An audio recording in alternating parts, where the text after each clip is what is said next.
बेसन घेतलेलं आहे. बेसन लागेल तसंच आपण वापरणार आहोत. इथं मिरची, थोडेसे 2 पाकळ्या लसणाच्या आणि जिरे वाटून घेतलेले आहे. कोथिंबीर चिरून घेतलेली आहे. अर्धा चमचा ओवा आहे आणि पाव चमचा हळद आणि 2 चिमटभर खाण्याचा सोडा आणि मीठ टाकणार आहोत. आपण घरगुती पद्धतीने कांदा भजी बनवणार आहोत. कांदा हा बारीक चिरून घेतलेला आहे. 1 वाटी बेसन घेतलं आहे. बेसन लागेल तसं आपण वापरणार आहोत. 5 मिरच्या घेतलेल्या आहेत. तुम्हाला जसं तिखट लागेल त्या पद्धतीने यूज करायचं आहे. यात 5 मिरची, 2 पाकळ्या लसणाच्या आणि जिरे वाटून घेतलेले आहे. कोथिंबीर चिरून घेतलेली आहे. ओवा अर्धा चमच आहे. पाव चमचा हळद आहे. छोटा चमचा मीठ आहे आणि खाण्याचा सोडा आहे 2 चिमट आणि तळणीसाठी कढईमध्ये तेल टाकले आहे. आता आपण ह्याच्यामध्ये कांद्यामध्ये थोडीशी हळद टाकून घेऊया. चवीप्रमाणे मीठ पण टाकून घेऊयात. 2 चिमूट खाण्याचा सोडा आहे ते पण टाकून घेऊयात आणि ओवा आहे ते थोडा हातावर चोळून टाकून घेऊयात. ठेचा पण टाकून घेऊयात. कोथिंबीर पण टाकून घेऊयात. आता ह्याला व्यवस्थित मिक्स करून घेऊयात कांद्याला. आता बेसन पण थोडं थोडं लागेल तसा टाकून घेऊयात.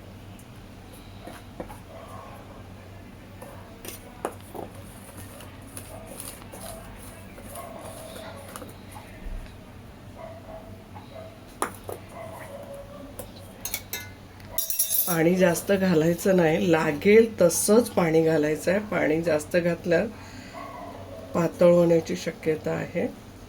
पाणी लागेल तसं आपल्याला टाकता येईल भजे अशा पद्धतीनेच पाणी टाकून घ्यावे.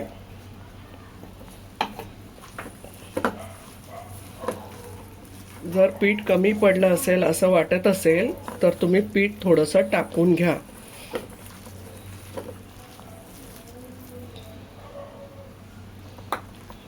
मला पीठ थोडं कमी वाटलं म्हणून मी टाकून घेतलेले आहे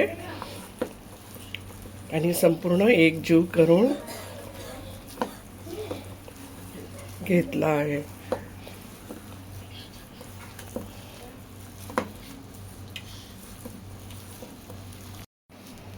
आता आपलं भज्याचं बॅटर, कांदा भज्याचं बनून तयार झालं आहे. आता आपण तेल पण कढईमध्ये तापलेलं आहे. आपण टाकून घेऊया.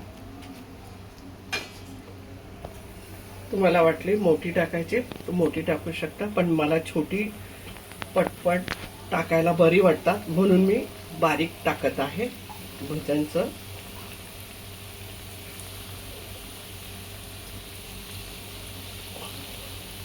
ही कांदा भजी पटकन लवकर होतात. भुकेच्या वेळेला उशीर झाला असेल तर ही भजी 5 मिनिटात तयार होतात आणि भाकरीसोबत, चपातीसोबत आणि नुसती सुद्धा नाश्त्याला म्हणून पण पटकन तयार होतात. आपल्याला तेलात जेवढी मावतील एवढी आपण टाकून घेतलेली आहेत.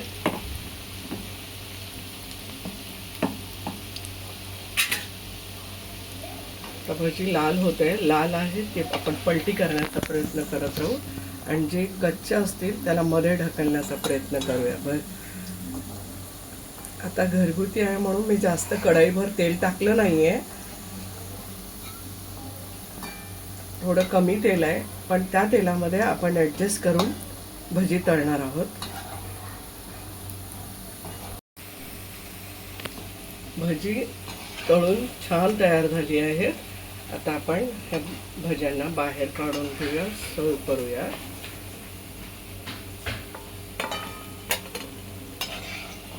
तेल नितळून झारणीतून व्यवस्थित काढायचे आहे. खाण्यासाठी गरम कांदा भजी तयार झाली आहे.